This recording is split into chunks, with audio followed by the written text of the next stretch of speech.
A paz de nosso Senhor e Salvador Jesus Cristo, meus amados irmãos, é com muita alegria que estamos por começar mais uma de nossas pré-aulas. As pré-aulas do currículo bíblico das lições bíblicas da Casa Publicadora das Assembleias de Deus no Brasil. Nós que estamos no último trimestre, no quarto trimestre do ano de 2025, com o tema Corpo, Alma e Espírito, a restauração integral do ser humano para chegar à estatura completa de Cristo. Estamos sob a orientação e comentários do reverendo pastor Silas Queiroz e veremos hoje a lição de número 4, que traz-nos como tema e proposição para essa nossa pré-aula o corpo como templo do Espírito Santo. Lição a ser aplicada, prevista para amanhã de domingo, do dia 26 de outubro de 2025. E antes de nós adentrarmos aqui na leitura dos textos bíblicos e dos comentários, gostaríamos de pedir que, por gentileza, você se inscreva nas redes da Assembleia de Deus Floresta. Elas estão aparecendo aqui. Entre também no link do nosso WhatsApp. E temos uma novidade para essas lições e para esse trimestre. Nós estaremos fazendo sorteio de uma Bíblia de Estudo do Obreiro. Entre lá no grupo de WhatsApp, porque o sorteio acontecerá entre os integrantes do grupo.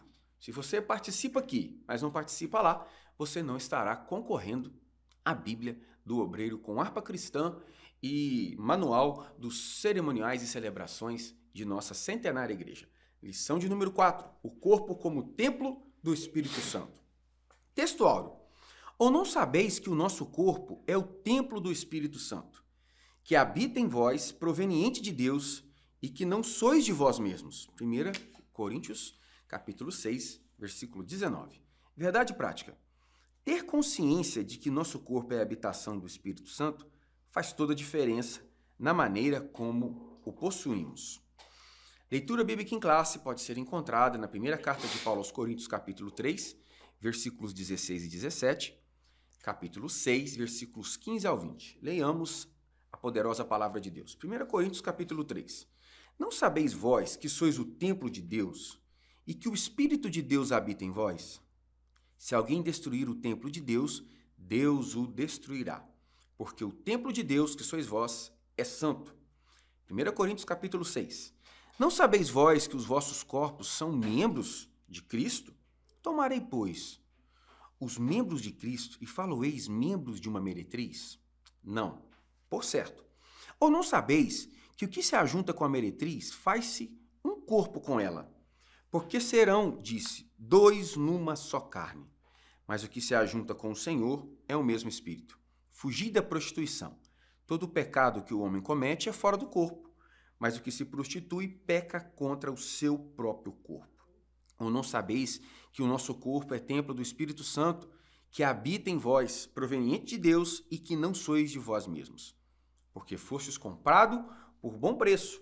Glorificai, pois, a Deus no vosso corpo e no vosso espírito.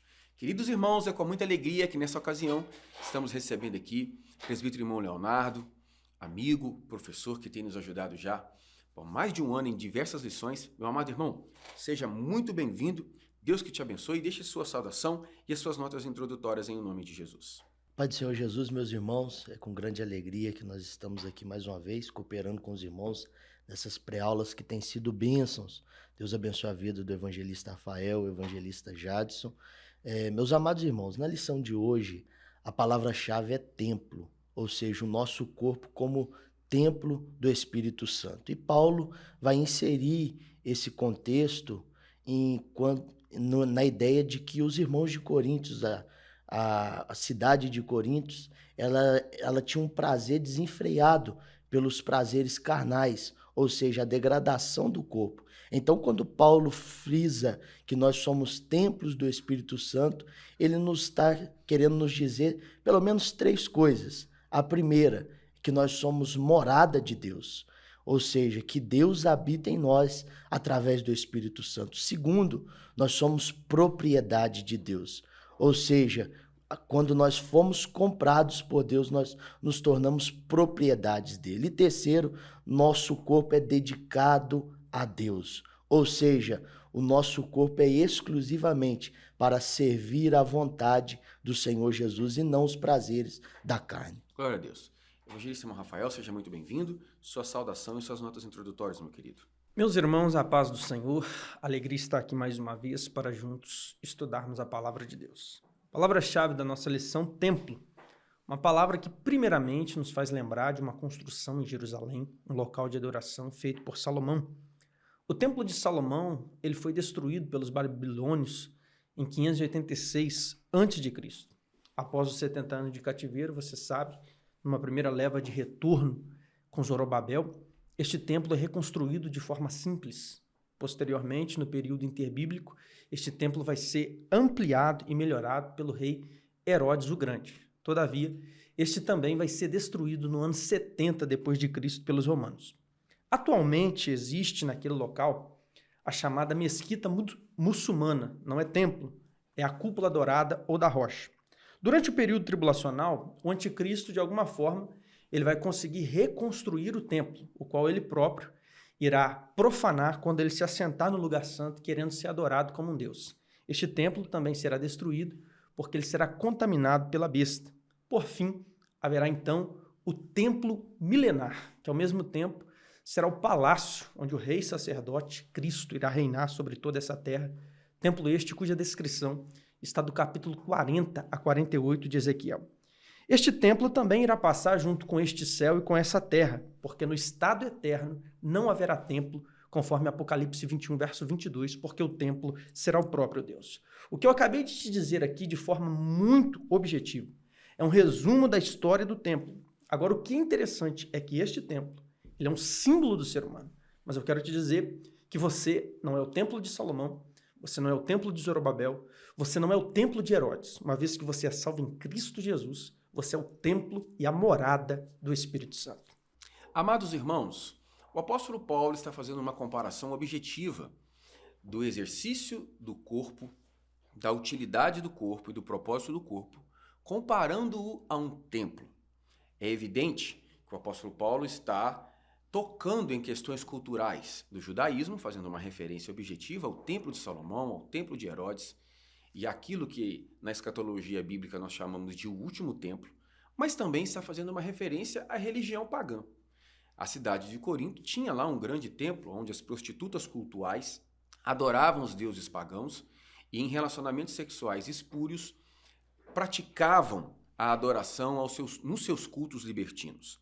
E o apóstolo Paulo então está fazendo uma comparação de que o templo dedicado ao Senhor Todo-Poderoso no judaísmo e o templo dedicado aos deuses pagãos era uma comparação, assim como nosso corpo é para o Espírito Santo.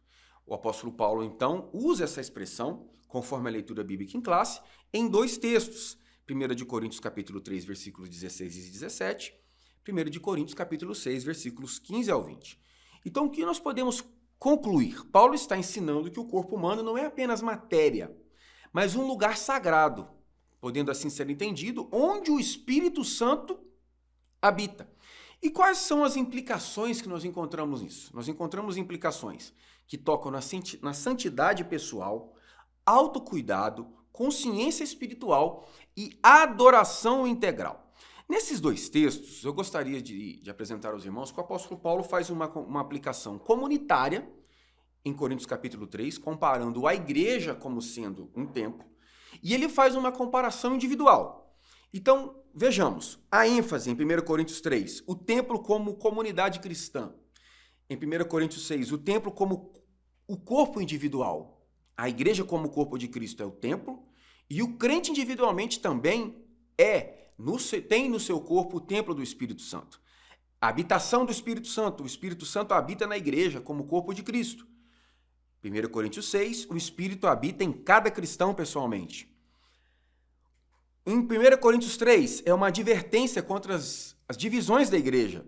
Em 1 Coríntios 6, é uma advertência contra a imoralidade sexual. Em 1 Coríntios 3, a igreja deve permanecer unida e pura.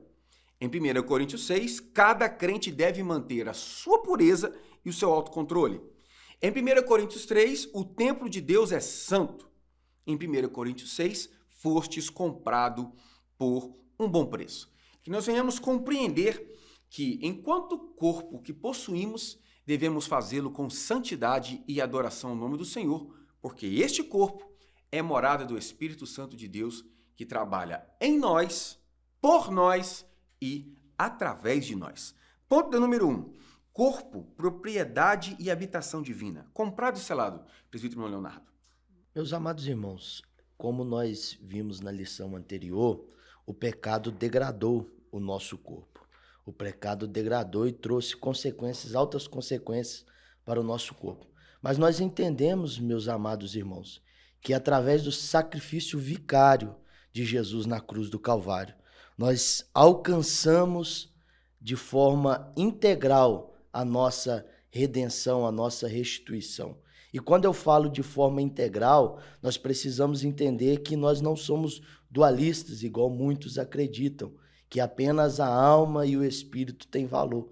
Mas nós somos de forma integrais, cremos que tanto o corpo, a alma e o espírito têm o seu valor. Pois nós já vimos na lição anterior, o evangelista Rafael nos falou que em Cristo fomos justificados no espírito, santificados na alma e seremos glorificados no corpo. Ou seja, nós temos a plena convicção que a nossa redenção é total em Cristo Jesus, em nossa totalidade. Ou seja, nós fomos comprados em forma total, nós fomos comprados de nossa forma totalidade. E para concluir tudo isso, a prova de tudo isso é que ele nos selou com o seu Santo Espírito. Pois 2 Coríntios capítulo 1, verso 21 e 22, Paulo diz: mas o que nos confirma convosco em Cristo é o que nos ungiu e é Deus, o qual também nos selou e deu o penhor do Espírito em nossos corações. Ou seja, fomos selados pelo Espírito Santo. O nosso corpo é morada do Espírito Santo. Então que possamos dar o devido valor, o devido cuidado, para que possamos, em nossa totalidade, alcançarmos a redenção em Cristo Jesus. Evangelista Rafael. Comprado e selado. Fomos comprados com o sangue de Cristo. Fomos selados com o Espírito Santo. 2 Coríntios 1, 22, como já citado, o Espírito Santo é o selo e o penhor de Deus em nossos corações. Ou seja, o Espírito Santo é a marca e a garantia da nossa salvação. Pois Romanos 8, 9 diz que se alguém não tem o Espírito de Cristo, esse tal não é dele. Porque o que te identifica como propriedade exclusiva de Deus é a presença do Espírito Santo em você. É por isso que quando Davi pecou, a preocupação dele não foi perder trono, não foi perder coroa, não foi perder riqueza. Mas no Salmo 51, verso 10 e 11, Davi faz 4 pedidos a Deus e o quarto é o mais importante. Ele diz: cria em mim, ó Deus, um coração puro, renova em mim um espírito reto, não me lance fora da tua presença e não retire de mim o teu Espírito Santo. Porque entenda, meu querido, só vai ter o consolo do céu aquele que é o templo e a morada do Consolador aqui na terra. Amados, o corpo como expressão de adoração e louvor ao nome do Senhor, pelaquilo que o apóstolo Paulo está deixando claro na sua carta aos Coríntios, dá-nos a ideia de que nós fomos verdadeiramente comprados. O corpo é uma propriedade divina. Nós fomos comprados pelo Senhor, pelo seu sangue. Em Apocalipse, o João vai nos dizer que ele comprou para si povos de todas as raças, línguas e nações. Fomos comprados por um bom preço. Fomos comprados por preço de sangue. É o que está em 1 Coríntios, capítulo 6, versículo 20, na leitura bíblica em classe. E o que isso significa dizer? Significa dizer que nós somos comprados, porque Deus é o Criador de todas as coisas, Gênesis 2,7, e em Cristo nós recebemos a redenção. Nossa dívida foi paga e nós nos tornamos propriedade peculiar de nosso Senhor. Romanos capítulo 14, versículos 7 e 8, já nos dizer: porque nenhum de vós vive para si, e nenhum morre para si. Se vivemos, para o Senhor vivemos.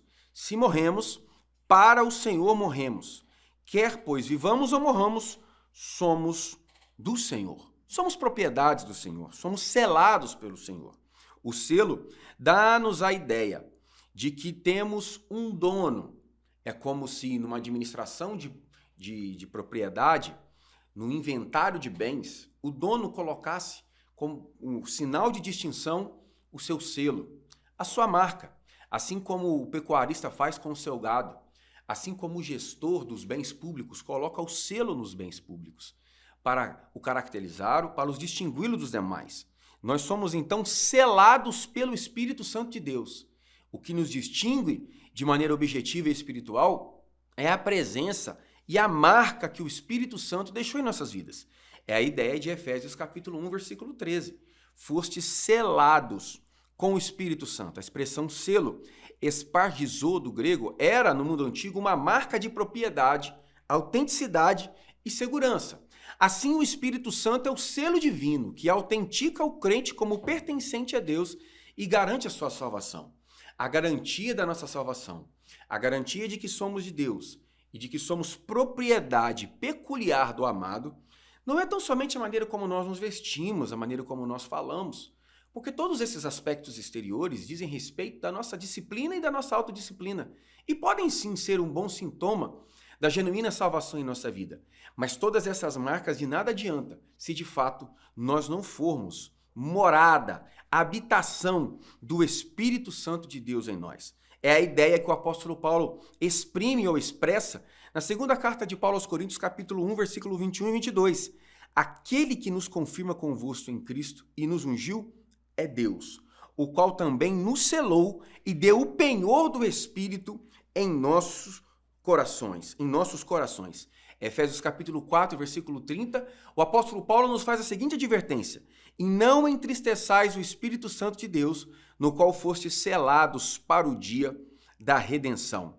Romanos capítulo 8, versículo 16 e 17, o próprio Espírito testifica com o nosso Espírito que somos filhos de Deus. O comentarista deixa muito claro que antes da morte e ressurreição de nosso Senhor e Salvador Jesus Cristo, aquilo que o corpo recebia era tão somente a visita do Espírito Santo.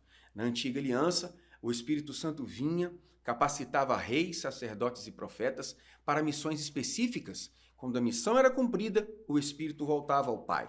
Mas com a ressurreição de nosso Senhor e Salvador Jesus Cristo, nós somos moradas do Espírito Santo de Deus. É o que nós podemos concluir de João capítulo 20, versículo 22. E havendo dito isto, assoprou sobre eles e disse-lhes: recebei o Espírito Santo. Nós não só recebemos a visita, nós temos ele em nós, dentro de nós. E por isso, não basta entregar ao Senhor somente o coração. O propósito de Deus é que nós venhamos nos santificar de maneira integral. 1 de Pedro 1, versículo 15. Mas, começando aquele que vos chamou, sede vós também santos em toda a vossa maneira de viver. Precisamos santificar espírito, alma e corpo para a glória de nosso Senhor e Salvador Jesus Cristo. Ponto de número 2. Não sabeis vós? A pergunta, presidente Leonardo. Meus amados irmãos, aqui Paulo vai repetir por quatro vezes essa pergunta, pelo fato dos irmãos em Coríntios ainda serem imaturos e carnais demais. E Paulo vai enfatizar essa pergunta, pois nós vamos ver no capítulo 3 de 1 Coríntios, verso 1 e 2, que Paulo apresenta essa imaturidade dos irmãos e logo também afirma que eles eram meninos em Cristo, ou seja, eles estavam ainda fracos na questão do seu caráter, eles estavam ainda imaturos, e Paulo vai fazer essa pergunta: olha, não sabeis vós que sois templos do Espírito Santo? Ou seja, Paulo ali estava enfatizando que o padrão moral de Deus, segundo Deus, o padrão segundo Deus é mais elevado que o nosso. O próprio escritor vai nos dizer isso na lição, no último parágrafo. Ou seja, Deus ele requer algo maior de nós. O padrão de Deus é maior do que o nosso. E eu gostei do comentário do escritor no livro de Auxílio ao Professor, que ele diz assim: se Deus não se importasse com que tipo de roupa cada um veste, ali teria sido o primeiro sinal dessa liberdade estética ou de expressão pessoal que o ser humano tanto buscou. Aqui o escritor está se referindo lá ao Jardim do Éden, quando o homem e a mulher caem e eles pegam para si ali folhas para se tampar, e logo após, quando Deus dá a sentença para eles, Deus faz ali uma roupa da pele do animal. Ou seja, ali Deus estava demonstrando que o padrão moral dele, a questão moral dele é maior do que a nossa. Ou seja, aqui os irmãos estavam imaturos na fé, não estava dando tanta importância para a questão carnal, não estava dando tanta importância para os seus corpos. E Paulo vai fazer essa pergunta: ora, não sabeis vós que sois templo do Espírito Santo, afirmando que Deus requer mais de nós, meus irmãos. Evangelista Rafael. Segundo a Reis 1, versos 7 e 8, nos informa que o profeta Elias é identificado pela sua veste. E daí nós podemos extrair um princípio bíblico. Os servos de Deus precisam ser reconhecidos pela sua vestimenta. Mas talvez alguém diga: mas roupa não salva ninguém. Verdade, mas quem é salvo sabe se vestir. Em Gálatas 5,19, Paulo ele inclui nas obras da carne, que deixarão alguém de fora do reino de Deus, justamente a lascívia, que é o mesmo que sensualidade. E talvez alguém pense: mas o que é sensualidade? É se vestir de forma indecorosa, indecente, provocante, chamando a atenção de forma exagerada e intencional para volumes do seu corpo, para partes do seu corpo. São roupas que desenham o corpo, sensualizam o corpo, expõem o corpo. Há homens que gostam de vestir aquelas camisas mamãe tô forte, às vezes mostrando o músculo que não tem. Há outros irmãos que vão para a igreja e parece que ele é um cantor sertanejo, parece que ele veste uma calça vestida a vácuo, que se ele fizer um movimento brusco, rasga. Há irmãs que vão para a igreja com uma roupa tão arrochada que chega a marcar a peça íntima da irmã. Isso é muito vergonhoso. Há outras que usam uma roupa tão curta, tão lascada e, pasmem, vão assim para a igreja. Parece que estão querendo mostrar a coxa dentro da igreja. Mas deixa eu te dizer uma coisa. Na igreja não é a tua veste e não é a tua coxa que tem que aparecer, mas é a veste de Jesus que tem sobre a coxa escrito: Rei dos Reis e Senhor dos Senhores. Meu querido, a veste do seu corpo revela quem você é. Como que você reconhece um gari, um funcionário público da limpeza? Na nossa cidade, eles vestem uma roupa laranjada. Como você reconhece um médico? Ele veste um jaleco branco. Como você reconhece um policial? Ele veste uma farda. Como você reconhece um frentista? Ele usa um uniforme do posto. Então deixa eu te dar um conselho. Quer ser reconhecido como crente? Então se vista como crente. Porque a Bíblia diz em Romanos 12, verso 2, não vos conformeis com este mundo. Ou seja, o que serve para o mundo não serve para a igreja. Porque a moda do mundo é sensualidade, mas a moda da igreja é santidade. O apóstolo Paulo usa de um recurso linguístico pedagógico retórico para avivar na mente e na consciência dos crentes a necessidade de entenderem que o corpo precisa manifestar de forma clara e indubitável a glória de Deus. O apóstolo Paulo está usando desse recurso, meus amados irmãos, para apontar aos crentes a sua ignorância. Não é ignorância pela falta da informação, a ignorância pelo desprezo do princípio bíblico que já os havia sido dito. Quando Paulo pergunta não sabeis vós, ele não está buscando informação, mas reavivando uma verdade que os crentes já conhecem, mas estão vivendo como se tivessem esquecido. É uma pergunta de despertamento. Vocês esqueceram que são de Cristo? Vocês esqueceram que estão em Cristo? Como podem viver de uma maneira incoerente com aquilo que vocês já sabem? A repetição mostra, e o apóstolo Paulo faz isso por pelo menos 4 vezes na Epístola aos Coríntios, a repetição que o apóstolo Paulo está praticando aqui mostra que Paulo está corrigindo uma perca de consciência espiritual.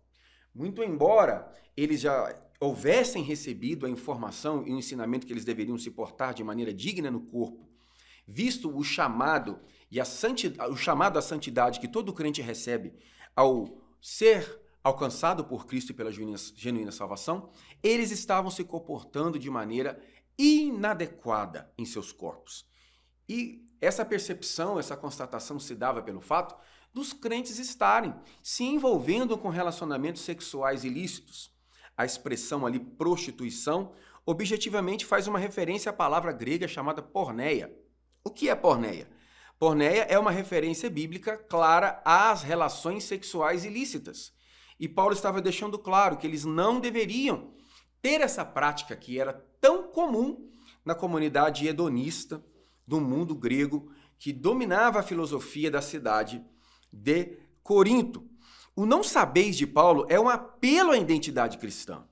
O erro ético nasce de uma falha teológica, esquecer que o corpo pertence ao Senhor e é habitação do Espírito Santo. Calbart vai dizer o seguinte: Paulo golpeia a consciência adormecida da igreja. Sua pergunta não busca informação, mas conversão, fazer um homem lembrar-se de quem é diante de Deus. Nós não queremos trazer a lição para a pauta dos usos e costumes, muito embora o comentarista tenha objetivamente tocado a esse respeito, quando ele toca na questão das vestes, na questão das roupas. E muito embora nós não queremos trazer a lição para esse aspecto, mas não tem como não tocar nesse aspecto. Visto que o corpo é a manifestação da glória de Deus em nós, nós precisamos sim saber como nos portar, saber como nos vestir, saber aonde vamos, com quem nos relacionamos. E muitos cristãos fingem que não sabem, mas sabem. Sabem sim que precisam se vestir de maneira adequada com a vocação e com o chamado que Deus lhe deu. Meu amado irmão obreiro, quem tem que cuidar das roupas da sua esposa é o Senhor. Quem tem que cuidar da roupa ou das roupas de seus filhos, de suas filhas, é o Senhor e a senhora, sua esposa. E às vezes nós temos que ver os pastores da igreja se envolvendo em situações até indecorosas e indelicadas, tendo que ensinar mulheres experientes, esposas até mesmo de obreiros, a se vestirem. Enquanto quem deveria ter essa consciência é o próprio obreiro, é a própria esposa do obreiro. Que nós venhamos ter essa consciência e compreender que a maneira como nós nos vestimos reflete sim o caráter que nós carregamos dentro de nós. Não há por que nós nos vestimos de maneira extravagante, de maneira a explorar os contornos de nosso corpo. Que nós venhamos vigiar e não dar lugar ao diabo, permitindo com que a sensualidade entre dentro de nossos templos. Em algumas igrejas, os pastores precisam colocar aquela madeira na frente dos primeiros bancos, porque as irmãs perderam o senso de beirada, perderam o senso de ridículo e usam roupas curtas e apertadas, e para que não haja nenhuma situação indelicada, se coloca aquela madeira em frente aos bancos para que então essas situações não aconteçam. Mas se nós tomarmos a santa vacina das Sagradas Escrituras, nós não precisaremos de madeira na frente dos bancos, nós não precisaremos sermos corrigidos por nossos pastores, porque à luz das Sagradas Escrituras nós saberemos nos portar, nos vestir e nos relacionarmos para a glória de Deus. Ponto de número 3, presbítero irmão Leonardo, propriedade e domínio. Meus irmãos, aqui nós vamos ver que Paulo vai enfatizar que nós somos propriedades de Cristo. E isso é uma verdade, pois fomos comprados na cruz do Calvário e o Senhor tem esse direito, nos fez propriedade sua. E como somos propriedades de Deus, esse conceito tem no direito civil também, que diz que o detentor da propriedade deve ter também o domínio sobre ela. Ou seja, se nós pertencemos ao Espírito Santo, se nós somos propriedades do Espírito Santo, devemos deixar ele coordenar a nossa vida. Devemos deixar ele ter o domínio sobre as nossas vidas. William Hendricks, em seu comentário expositivo de 1 Coríntios, ele diz que nós não somos os donos do nosso próprio corpo, porque Deus nos criou, Jesus nos redimiu e o Espírito Santo faz sua habitação dentro de nós. E ele continua dizendo: por Deus ser dono de nosso corpo, nós somos mordomos dele e precisamos prestar contas a ele. Ou seja, como somos propriedade de Deus, ele possui sobre nós o domínio, ou seja, devemos andar segundo a sua vontade. 1 Pedro, capítulo de número 2, verso 9 e 10, vai nos dizer: mas vós sois a geração eleita, o sacerdócio real, a nação santa, o povo adquirido, para que anuncieis as virtudes daqueles que vos chamou das trevas para a sua maravilhosa luz. Vós, que em outro tempo não eras povo, mas agora sois povos de Deus, que não tinhas alcançado misericórdia, mas agora alcançastes misericórdia. E hoje nós temos todos esses privilégios, irmão, porque somos propriedade de Cristo. Então vamos deixar Ele tomar conta da nossa vida, vamos deixar Ele tomar conta do nosso ser, porque aquele que tem a propriedade, ele também é portador do domínio. Evangelista Rafael. Meus irmãos, se somos de Deus, vivamos para Deus. Se somos a sua propriedade, que Deus seja a nossa prioridade. Em Romanos 8,14, uma das evidências de que nós somos filhos de Deus é sermos guiados pelo Espírito de Deus. Porque aquilo que te enche é o que te domina. Provérbios 4,23 diz: sobretudo que se deve guardar, guarda o teu coração, porque dele procede as saídas da vida. Ou seja, se o teu coração estiver cheio de impureza, é isso que te dominará. Se estiver cheio de maldade, é isso que te dominará. Se estiver cheio de mágoa, é isso que te dominará. Agora, se o teu coração estiver cheio do Espírito Santo, ele é quem te domina. Lembramos que cheio significa completo. E completo significa que não tem mais espaço. Quem está cheio do Espírito Santo, ele não tem mais espaço para inveja. Ele não tem mais espaço para mentira. Ele não tem mais espaço para adultério. Ele não tem mais espaço para o orgulho. Ele não tem mais espaço para o ressentimento. Porque o Espírito Santo que enche o teu coração, ele faz uma faxina dentro de você. Ele te limpa, ele te santifica, ele expurga para fora tudo aquilo que não glorifica o Senhor. Não é que um cristão cheio do Espírito Santo nunca mais vai pecar. Não é isso que eu estou dizendo. Ainda pecamos, porque ainda somos de carne e osso. Não fomos glorificados. Mas o pecado na vida de um cristão cheio do Espírito Santo será um acidente de percurso, será um erro de alvo, será um tropeço inesperado e não uma prática deliberada, constante e consciente. E mesmo que ele peque, o Espírito Santo que nele está irá constrangê-lo ao arrependimento, à confissão e ao perdão. Porque o Espírito Santo é aquele que nos ajuda a evitar o pecado, mas também nos ajuda a levantar do pecado. Porque a obra do Espírito Santo em nós é de prevenção, mas também é de restauração.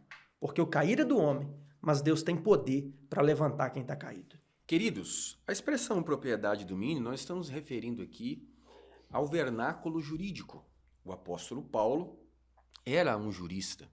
A abordagem que ele faz, em muitos aspectos de sua vasta obra literária neotestamentária, aborda conceitos que vêm da filosofia jurídica e do direito.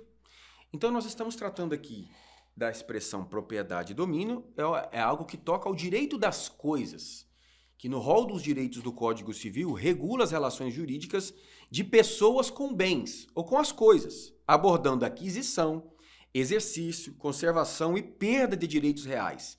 Ele se baseia nos conceitos de posse e propriedade, sendo a propriedade o poder que a pessoa tem sobre o bem. Ou seja, o proprietário do bem, da coisa, tem o poder de usar, gozar, dispor e reaver. Os direitos reais estão previstos, a título de exemplo, no artigo 1225 do Código Civil.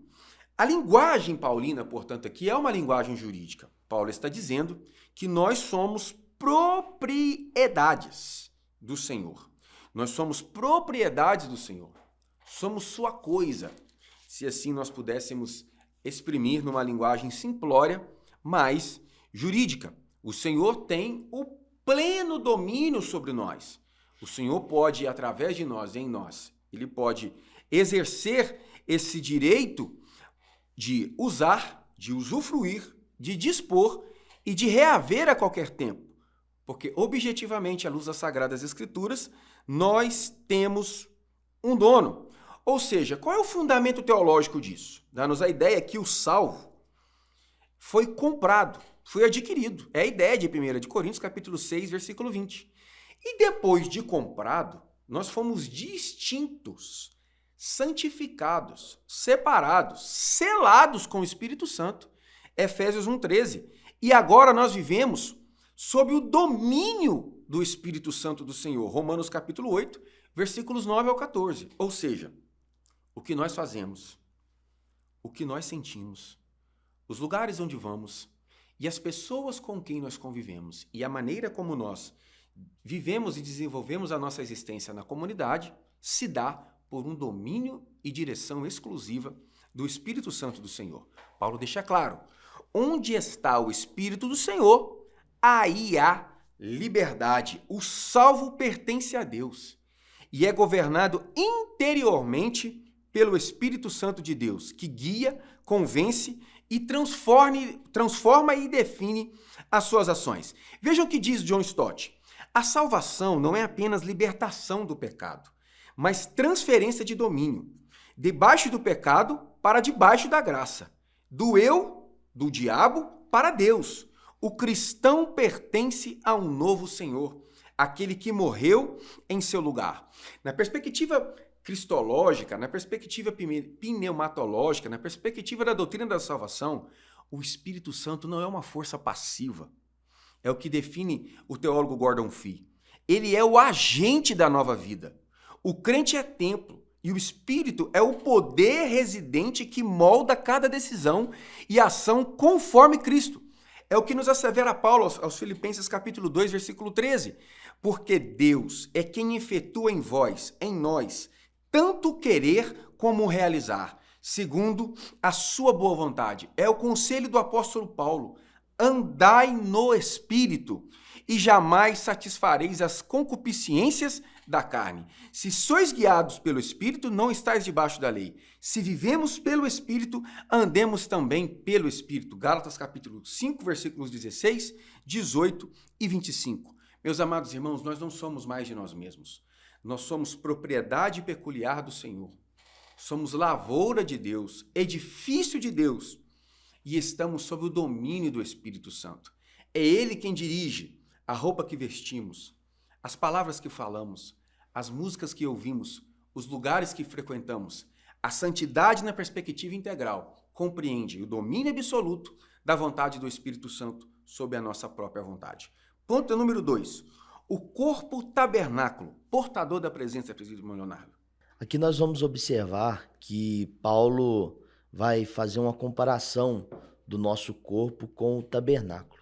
Isso significa que o corpo humano, o nosso corpo, especialmente daqueles que são salvos em Cristo Jesus, é o local onde Deus habita. Assim como no tabernáculo do Antigo Testamento era a morada de Deus, o nosso corpo agora passa a ser a morada de Deus, através do Espírito Santo. E nós vamos observar que o corpo do cristão, ele deve ser preservado como tabernáculo de Deus, porque nós precisamos entender 3 verdades acerca disso. Primeiro, agora o nosso corpo é a habitação de Deus, ou seja, assim como Deus habitava no Antigo Testamento, agora ele habita dentro de nós através do Espírito Santo. Segundo, que o nosso corpo agora é templo sagrado. Assim como o tabernáculo era um local sagrado, o nosso corpo, a partir do momento que nós fomos salvos, se torna um local sagrado também.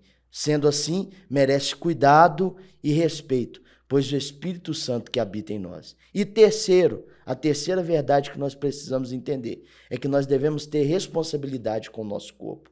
Porque assim como o templo era uma responsabilidade, tinha uma responsabilidade de preservar, de cuidar do templo no Antigo Testamento, nós também devemos ter a responsabilidade de conservar o nosso corpo, entendendo que nós devemos usá-lo para a glória de Deus, vivendo de acordo com a sua vontade, de acordo com os seus princípios apresentados na Bíblia Sagrada. Paulo escreve Romanos capítulo de número 8, verso de número 11, dizendo: "E se o Espírito daquele que dos mortos ressuscitou a Jesus habita em vós, aquele que dos mortos ressuscitou a Cristo, também vivificará o vosso corpo mortal pelo seu Espírito que em vós habita." Ou seja, Paulo sempre frisou que o Espírito habita em nós, ou seja, que somos portador da sua presença. E eu gostei do que o pastor Silas, comentarista da nossa revista,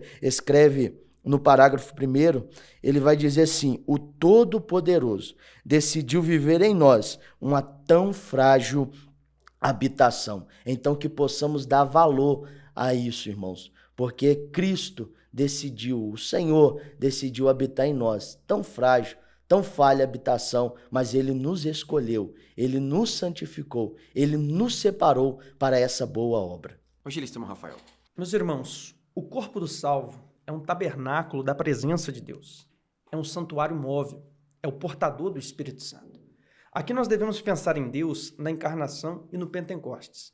Na encarnação, Deus estava ao lado do homem, porque Jesus é Emanuel, Deus conosco. Por isso, Billy Graham disse aquela célebre frase: o maior acontecimento da história não foi o homem pisar na lua, mas foi Deus pisar na terra. Porém, em Pentecoste, Deus não estava mais do lado do homem. Deus agora passa a estar dentro do homem por meio do Espírito Santo no corpo do salvo. Mas lembre-se, o fogo de Deus não desce em altar quebrado. O azeite do céu não é colocado em vaso sujo. E a presença de Deus não permanecerá em uma casa bagunçada. Sobre a presença de Deus, 3 coisas importantes precisam ser ditas. Quem nunca teve, pode ter. Quem tem, pode perder. E quem perdeu, pode ter outra vez. Para se ter, o segredo está em João 14, 23. Jesus disse: aquele que me ama, guardará a minha palavra. O meu Pai o amará, nós viremos para ele e faremos nele morada. Para se perder, o alerta está na vida de Sansão e Saul, que tinham a presença de Deus sobre si, mas perderam por causa do seu pecado. 1 Samuel 16, 14 diz que o Espírito do Senhor se retirou de Saul. Juízes 16, verso 20, a Bíblia diz que o Senhor se retirou de Sansão e ele não o percebeu. Porque o mesmo Deus que pode entrar com barulho, ele pode sair em silêncio. E por mais que o preço seja alto e a consequência seja grande, mas ainda há esperança. E quem perdeu pode ter outra vez. Pois Provérbios 28, 13 diz que o que esconde os seus pecados nunca prosperará, mas o que confessa e deixa alcança a misericórdia do Senhor. Eu gostaria de desenvolver com os irmãos, portador da presença, uma referência ao tabernáculo em 3 perspectivas. Primeiro, o tabernáculo no Antigo Testamento, Êxodo 25, 8 e 9. E me farão um santuário para que eu possa habitar no meio deles. De modo que podemos concluir que, na perspectiva veterotestamentária, o tabernáculo era símbolo visível da presença de Deus entre o povo no deserto. Era um espaço santo, separado, onde a glória de Deus se manifestava. Êxodo capítulo 40, versículo 34 e 35. Então a nuvem cobriu a tenda da congregação e a glória do Senhor encheu o tabernáculo. O comentário de John Sauermer diz o seguinte: o tabernáculo era o elo entre o Deus transcendente e o povo terreno. Uma antecipação da presença permanente que viria em Cristo e depois no Espírito. Segundo aspecto, Cristo como tabernáculo é Evangelho de João, capítulo 1, versículo 14. E o Verbo se fez carne e habitou entre nós. O verbo grego ali usado, eskenosen, habitou, significa literalmente armar a tenda ou tabernacular. Ou seja, Jesus é, portanto, o tabernáculo encarnado. A presença de Deus se manifestou de maneira plena, suficiente e convincente na pessoa humana de Jesus. Colossenses capítulo 2, versículo 9. Porque nele habita corporalmente toda a plenitude da divindade. Calbar irá nos ensinar. A encarnação de Cristo é o novo tabernáculo. Em Cristo, Deus armou a sua tenda no meio da humanidade. E a glória que encheu o tabernáculo de Moisés agora habita em forma humana, na pessoa bendita e maravilhosa de nosso Senhor e Salvador Jesus Cristo. Agora, na perspectiva da eclesiologia, da doutrina da igreja, o corpo do crente, a igreja, é o tabernáculo, o portador da presença de Deus. Assim como foi no Antigo Testamento, na tenda, assim como foi na pessoa bendita de Cristo Jesus, agora a igreja também espelha, para louvor do nome do Senhor, essa mesma realidade. 1 Coríntios capítulo 6, versículo 19 e 20. Ou não sabeis vós que o vosso corpo é templo, tabernáculo do Espírito Santo, que habita em vós, proveniente de Deus, e que não sois de vós mesmos, porque fostes comprado por um bom preço. O corpo do cristão é tabernáculo do Espírito Santo. O Espírito Santo habita em nós e através de nós. Ou seja, o corpo é a habitação visível do invisível. O nosso corpo é a manifestação visível da habitação de um Deus que é invisível. O Espírito Santo não habita em paredes, não mora em espaços físicos construídos por tijolos, pedras, cimento, concreto. O Espírito Santo habita em um povo, habita em corpos, em cada um de nós, os crentes salvos. Romanos capítulo 8, versículo 9. O Espírito Santo habita em vós. É o que diz Gordon Fee, o corpo físico é o novo local da presença divina. Através do Espírito, o cristão é o ponto de contato entre a nova criação e o mundo velho. Olha o que diz John Stott, o cristão é um novo tabernáculo ambulante. Deus não habita em prédios sagrados, mas em pessoas transformadas. Meu amado irmão, você é portador da presença de Deus. O Espírito de Deus habita em você para a glória do Deus Todo-Poderoso. Ponto número 2. Tabernáculo e tricotomia. Presbítero irmão Leonardo. A analogia do tabernáculo usado por Paulo reforça a ideia da tríplice composição humana, ou seja, corpo, alma e espírito. Um comentarista, Eurico Bagster, afirma que assim como o tabernáculo no deserto era dividido em 3 partes, também o homem é. O pátio do tabernáculo representa a parte externa e visível do homem, que é o seu corpo. O lugar santo, que não se podia ver de fora, representa a alma.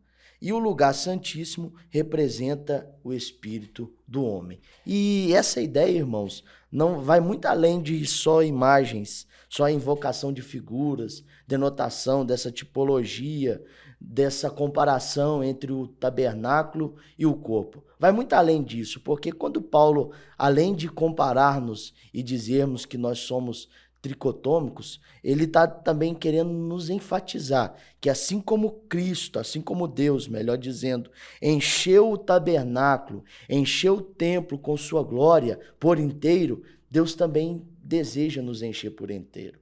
Deus também deseja que possamos ser cheios, tanto no corpo, quanto a alma, quanto o espírito, em nossa totalidade. Ele deseja encher-nos por inteiro. Nós podemos entender e devemos entender, irmãos, que nós não devemos achar estranho, nós não devemos tornar estranhos a visíveis manifestação do Senhor em nosso meio. Ele deseja nos encher por inteiro. A presença dele tem que nos tomar por inteiro. É por isso que Paulo faz essa analogia. Além de demonstrar que assim como o tabernáculo era dividido em 3 partes e o nosso corpo também é dividido em 3 partes, ele nos dá a ideia que assim como Deus encheu o tabernáculo por inteiro com a sua glória, ele também deseja nos encher por inteiro. Pois em Efésios capítulo 5, verso 18, Paulo já dizia: "E não vos embriagueis com vinho, em qual há contenda, mas enchei-vos do Espírito Santo." Evangelista Rafael. O tabernáculo de Moisés no deserto se dividia em 3 partes. Primeiro, o átrio, também chamado de pátio. Ali estava o altar do holocausto, onde corpos de animais eram oferecidos em sacrifício ao Senhor. Ali também estava a pia de bronze contendo água, que entre outras coisas era utilizada para a lavagem das mãos, uma parte do corpo dos sacerdotes, para que eles pudessem fazer os rituais. Por ser a parte externa, obviamente, o pátio representa o corpo em nossa tricotomia. Em segundo lugar, entre o Santíssimo e o pátio, no meio, estava o lugar santo, que continha 3 móveis: a mesa de pães, o candelabro e o altar do incenso. E é bom lembrar, conforme Apocalipse 5, verso 8, que o incenso é um símbolo das orações do santo. De forma muito semelhante, a alma está também no meio da nossa constituição, entre o corpo e o espírito. E na alma também estão 3 coisas, que é o intelecto, a vontade e a emoção. O intelecto facilmente pode ser associado ao candelabro, à luz do entendimento. A nossa vontade pode ser associada com a mesa de pães, porque o pão é uma refeição e todos nós temos vontade de alimentação. E por fim, a emoção pode ser associada ao altar do incenso, que é um símbolo de oração, a qual deve ser feita com emoção ou de todo o coração. Em terceiro lugar, na parte mais interior e mais sagrada do tabernáculo, estava o lugar santíssimo, também chamado de Santo dos Santos, onde a glória de Deus se manifestava, e ali estava a Arca da Aliança, um símbolo de Cristo, porque a arca era ouro e madeira, e assim Cristo também é Deus e homem. Obviamente, então, esse lugar santíssimo, ele representa o nosso espírito, a parte mais interior e sagrada do ser humano, onde a glória de Deus se manifesta por meio do Espírito Santo, que em Romanos 8,16 testifica com o nosso espírito que somos filhos de Deus, onde também está a arca da aliança, que é Cristo, pois 1 Coríntios 6,17 diz que o que se ajunta com o Senhor se torna um só espírito. Meu querido, eu até respeito você que acredita na dicotomia, mas você precisa admitir que a tricotomia ela é mais coerente com a Bíblia Sagrada. O tabernáculo que representa o ser humano era formado por 3 partes em uma, porque o Deus que ordenou a construção do tabernáculo também é 3 em 1, e ele criou seres humanos à sua imagem e semelhança, também 3 em 1. O comentarista é muito sábio quando ele aplica a figura do tabernáculo na composição complexa do ser, qual seja espírito, pneuma, alma, psique, corpo, soma, 1 Tessalonicenses 5,23. E o mesmo Deus de paz o santifique em tudo, e todo o vosso espírito, alma e corpo sejam plenamente conservados. Assim como o tabernáculo possuía 3 partes distintas, o homem também foi criado tripartido. O átrio, a parte exterior, faz uma referência ao corpo, lugar visível onde ocorrem as ações e o contato com o mundo. Lugar santo, a alma, espaço interior da mente, emoções e vontade, o centro da adoração e do serviço. Santo dos santos, um apontamento ao espírito, o mais íntimo do ser, onde habita a presença de Deus pelo Espírito Santo. Já que o foco da nossa lição é o corpo, nós podemos concluir que o átrio é o local onde havia o sacrifício e a purificação. É no corpo que nós nos purificamos todos os dias, lendo a palavra de Deus, buscando na palavra de Deus, no jejum e na oração, o comprometimento com a mudança de hábitos, sentimentos e escolhas. Andrew Murray diz: Deus habita no espírito do homem regenerado, ilumina sua alma e através dela santifica e governa o corpo. É o mesmo padrão do tabernáculo. A glória emana do Santo dos Santos e se manifesta até o átrio. O espírito, segundo Watchman Nee, o espírito é o Santo dos Santos, onde a Deus habita. A alma é o lugar santo, onde o homem serve. O corpo é o átrio, onde a obediência se torna visível. O homem espiritual é aquele cuja vida procede do interior e não da alma ou do corpo. O Spurgeon vai nos informar que o cristão é o tabernáculo em movimento, onde ele vai, a presença de Deus caminha com ele. A manifestação do tabernáculo, nessa perspectiva tridimensional de átrio, lugar santo e lugar santíssimo, faz objetivamente uma referência ao corpo, à alma e ao espírito, apresentando-nos de forma teológica a função de cada aspecto do ser para a glorificação do nome do Senhor. Um tabernáculo guiado. Presbítero Leonardo. Amados irmãos, assim como nós observamos que o tabernáculo no Antigo Testamento não era estático, mas era dinâmico, quando a presença de Deus ela guiava o povo através do tabernáculo, nós vamos observar que na vida do cristão não é diferente. Nós devemos, assim como o tabernáculo no Antigo Testamento era guiado, nós também devemos ser guiados pelo Espírito Santo. E eu quero destacar aqui para os irmãos 6 formas que o Espírito Santo nos guia. A primeira, ele nos guia na verdade.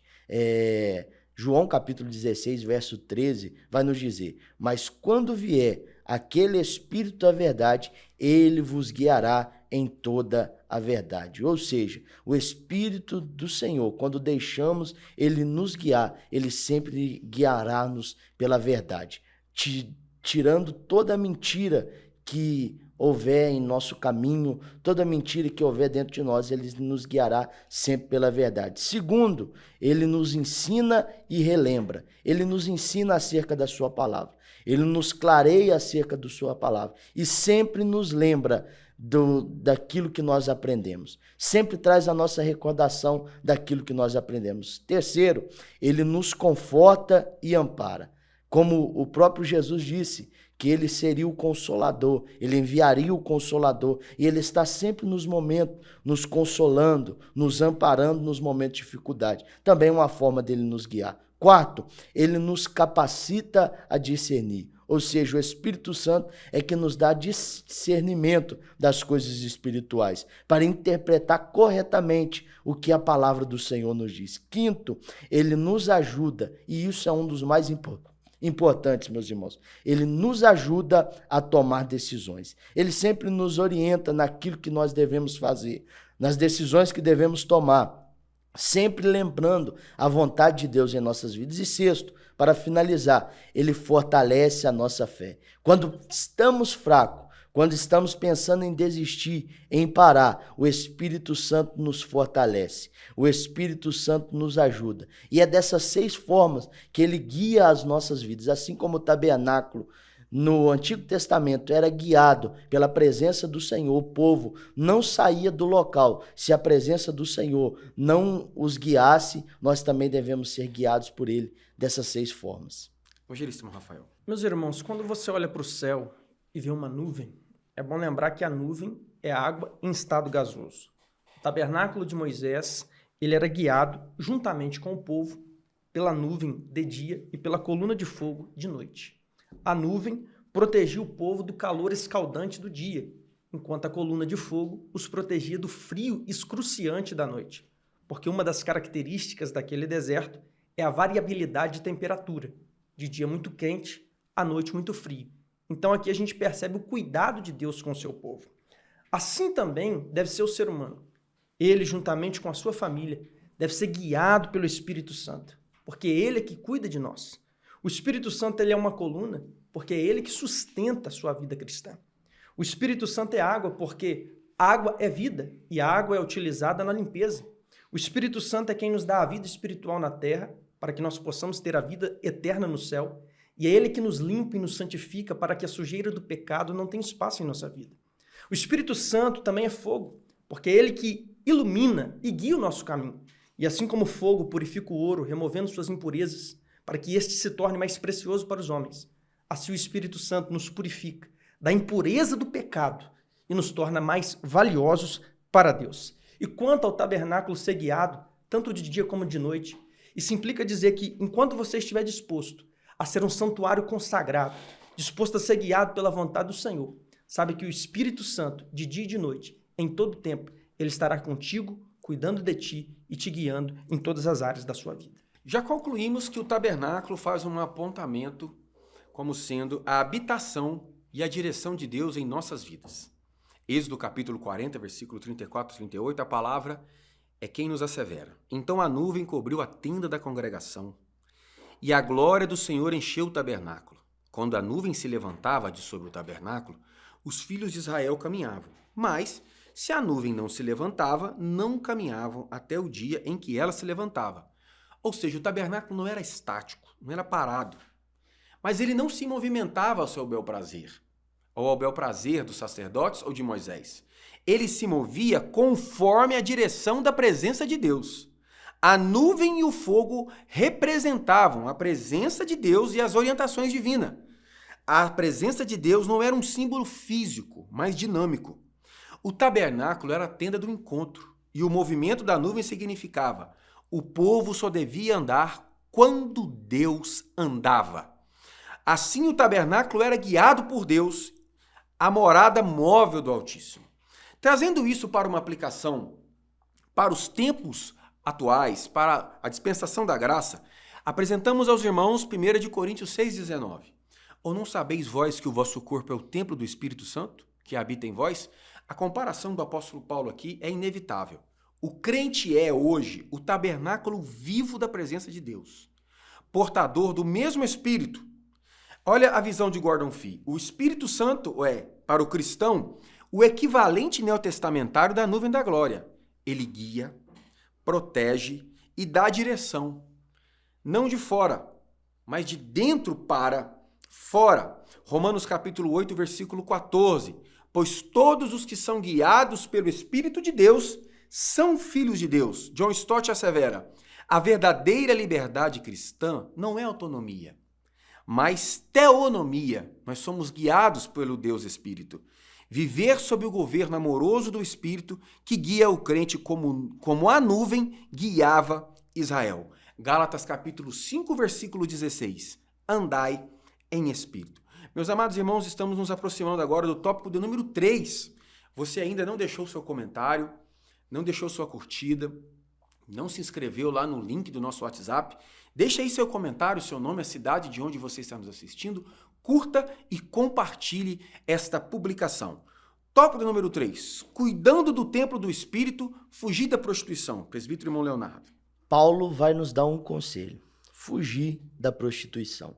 E nós sabemos que a prostituição é um desejo carnal, que fazem parte da nossa natureza terrena, do ser humano. Só que Paulo vai nos instruir que fujamos da prostituição. E como fazemos isso?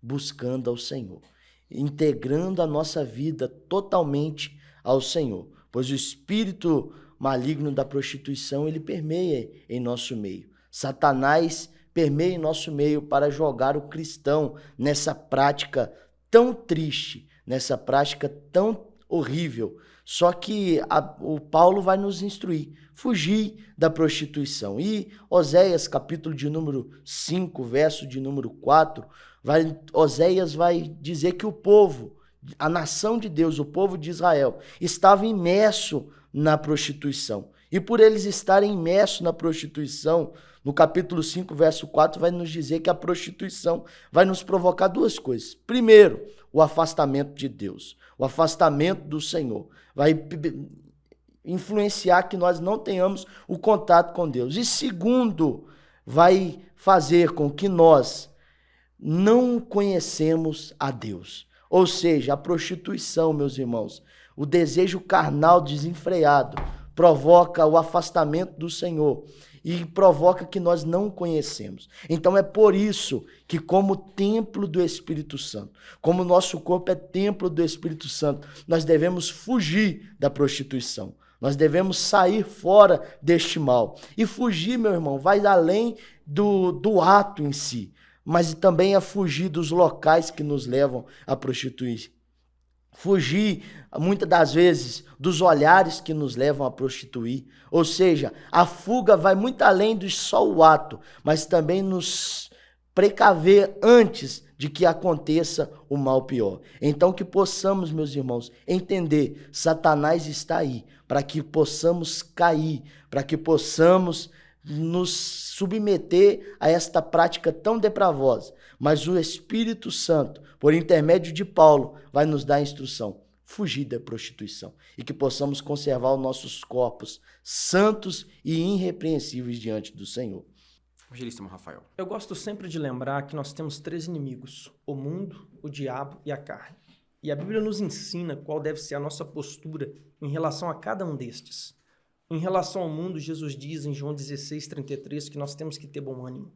Em relação ao diabo, a Bíblia diz em Tiago 4:7 que nós temos que resistir. Mas em relação à carne, a Bíblia nos manda fugir. 1 Coríntios 6:18, fugir da prostituição. 2 Timóteo 2:22, foge dos desejos da mocidade. O problema da geração de hoje é que elas não querem fugir, mas querem ficar de papo com a mulher de Potifar, querem ficar deitando no colo de Dalila, querem conversar com a serpente no jardim. Aí o pecado, que era apenas uma opção, se torna uma obrigação. Porque guarde isso, antes do indivíduo cair no pecado, primeiro ele cai no embaraço. Jesus disse em Mateus 26:41 que o espírito está pronto, mas a carne é fraca. E só um parêntese, quando Jesus diz que a carne é fraca, isso é um alerta, não é uma desculpa para pecar. O que Jesus está dizendo é que o teu espírito pode ser forte, a tua vida espiritual pode ser elevada. Na vida espiritual você pode ser um leão, mas a sua carne continua sendo fraca. O que Paulo ensinou com as palavras, José ensinou com a vida. Ele fugiu da mulher de Potifar. Perdeu a veste, perdeu a liberdade, mas não perdeu a comunhão com Deus. Davi não fugiu da mulher de Urias. Caiu em pecado, foi perdoado, mas sofreu o resto da vida por causa do seu pecado. Porque a dor da colheita elimina o prazer do plantio. O pecado pode ser doce como mel, mas a consequência é amarga como fel. Então, querido, o conselho bíblico para você é: foge. Porque a Bíblia diz em Eclesiastes 9:4 que mais vale o cão vivo do que o leão morto.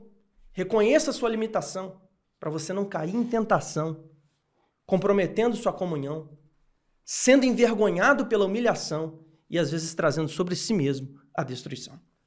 O verbo fugir, aqui do grego, feugô em grego, não indica apenas evitar, mas cortar pela raiz, completamente o contato com a ocasião do pecado. É uma ação ativa e urgente, equivalente a não negociar com a tentação. Nós precisamos entender que em tempos modernos nós vivemos aquilo que se chama da economia da atenção, onde as redes sociais, o consumismo desenfreado procura prender a nossa atenção naquilo que os nossos instintos mais primitivos quer usar, possuir e consumir. E a prostituição ou porneia, ou relações sexuais ilícitas hoje, está acessível a todo aquele que quiser.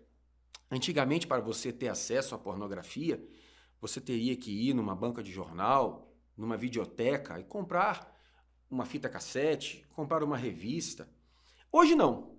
Hoje, com os smartphones e com a internet banda larga, qualquer indivíduo tem acesso à pornografia, ao sexo virtual, onde de um lado está o escravo e do outro lado está o outro escravo, que é instrumento da escravização. Seja uma mulher, seja um homem que mostra o seu corpo nu, na prática, inclusive, até mesmo das salas virtuais ao vivo de sexo virtual. E o conselho do apóstolo Paulo é que nós temos que fugir disso. Porque hoje em dia, meus amados irmãos, infelizmente, o diabo, ele usa uma espada nova. Era isso que a Bíblia diz, que o Golias estava, com uma espada nova. Os descendentes de Golias estavam com uma espada nova. Os amantes hoje não trocam mais olhares. Os amantes hoje trocam mensagens via internet, trocam curtidas, trocam likes, trocam directs, trocam mensagens via WhatsApp. E nós precisamos fugir disso, porque a vontade de Deus não é a nossa alegria, não é a nossa felicidade. 1 Tessalonicenses capítulo 4, versículo 3. A vontade de Deus é a vossa santificação. Deus não nos quer ver felizes ou alegres. Na perspectiva humana hedonista, o Senhor nos quer ver santificados, separados para a glória do seu nome. Efésios capítulo 5, versículo 3. A prostituição e a impureza nem sequer devem ser nomeadas entre os santos, porque são incompatíveis com o reino de Deus. Das obras da carne, dos instintos da carne, elencados em Gálatas capítulo 5, a prostituição aparece como sendo aquela que encabeça todas elas. As obras da carne são manifestas, dentre elas, a prostituição. Devemos ter como exemplo José. Não José do Egito, mas no Egito. José fugiu da mulher de Potifar. Ela conseguiu pegar a sua capa e ele não voltou lá para pegá-la. Ele fugiu dela. Paulo escreve a Timóteo: Timóteo, foge das paixões da sua mocidade e segue a justiça, a fé, o amor e a paz. Essa não é só uma mensagem para os jovens que estão vivendo aí o ápice de seus hormônios. Não é uma mensagem só para os jovens, mas é uma mensagem para nós, obreiros, já adultos, homens velhos, barbudos e experientes. Vamos fugir da prostituição, porque a prostituição e o adultério na vida de um obreiro é uma marca insuperável. E é o que eu não estou falando de salvação. O obreiro, o pastor que trai a esposa, que peca o pecado da prostituição, porque porneia também é adultério, ele vai ter o perdão do Senhor. Ele vai encontrar a salvação na pessoa bendita de Cristo Jesus, mas o seu ministério estará manchado, como uma nódia de banana, que não pode ser retirada. Passarão anos, passarão décadas, e todas as vezes que alguém aceitar Jesus naquela igreja, um atribulado do mundo há de dizer: você aceitou Jesus na igreja daquele pastor que traiu a sua esposa? Então, meu amado e querido obreiro, saiba que existem caminhos na vida do obreiro que são sem volta. E por isso, nós não podemos brincar com a nossa natureza. Porque não é a oração, não é o jejum, não é a leitura bíblica, não é a santificação que vai nos livrar da prostituição. É a fuga, é fugir, é correr. Porque, como bem já asseverado nessa lição, o espírito está pronto, Mas a nossa carne, a carne que ora, a carne que jejua, a carne que busca a Deus, apesar de tudo isso, ela continua sendo fraca. Ponto número 2. Disciplinas espirituais. Presbítero irmão Leonardo.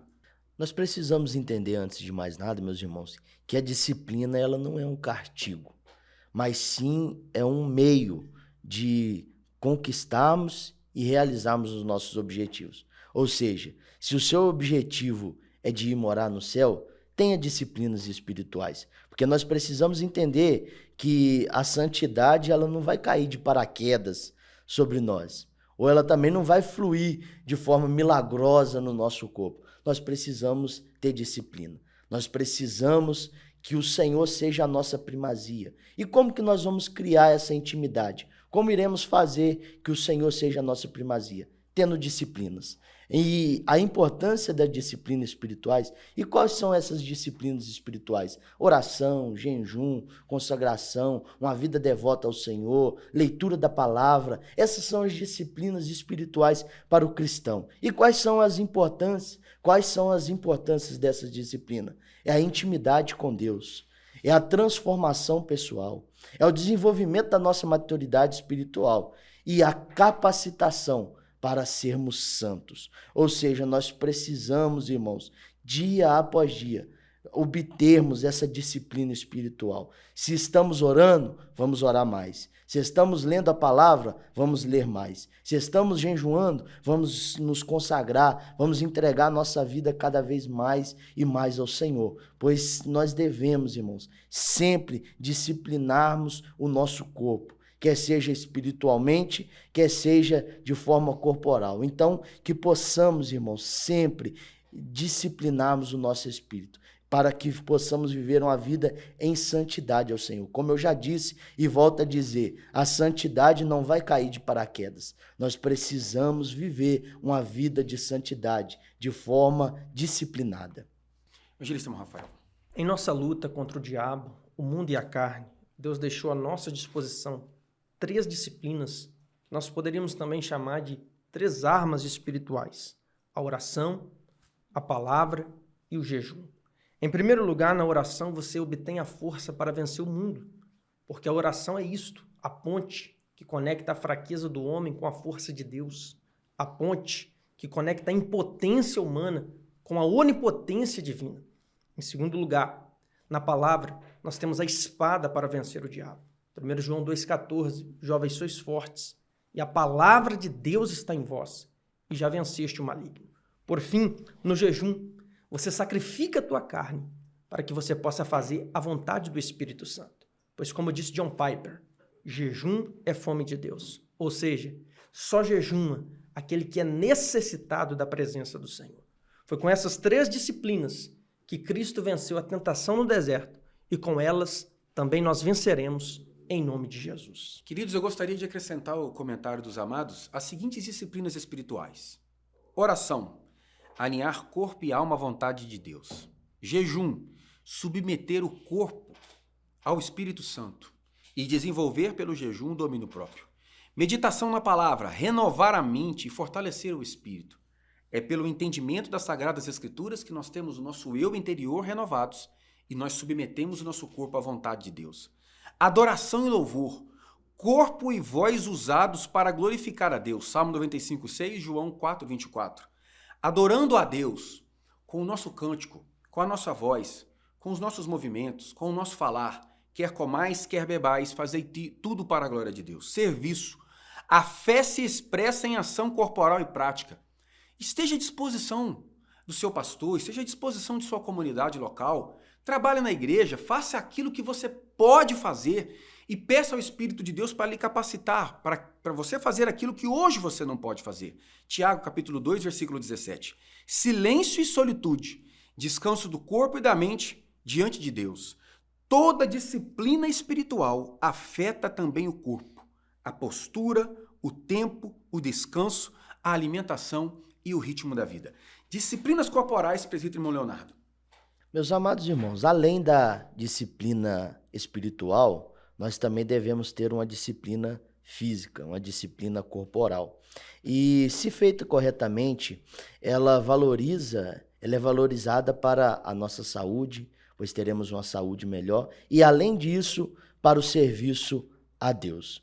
Mas nós devemos entender que essa disciplina física, ela tem que estar subordinada à piedade e não se tornar uma idolatria, uma vaidade. Ou seja, nós devemos fazer de forma moderada, de forma equilibrada, pois a Bíblia se refere o corpo como templo, como nós estudamos durante essa lição, então nós devemos cuidar também do templo. Nós também devemos cuidar do nosso corpo, não maltratá-lo, não deixar ele jogado, mas sim cuidarmos do nosso corpo. Exemplo de Paulo, Paulo vai usar a metáfora de ser um atleta de Cristo, para descrever o autodomínio, treinando o corpo para servir a Deus. Ou seja, nós devemos sempre termos disciplina, além de disciplina espiritual, mas também disciplina física. E nós devemos entender, irmãos, que a Bíblia ela não desvaloriza o exercício físico, mas ela coloca em segundo lugar, porque priorizamos sim a nossa vida espiritual,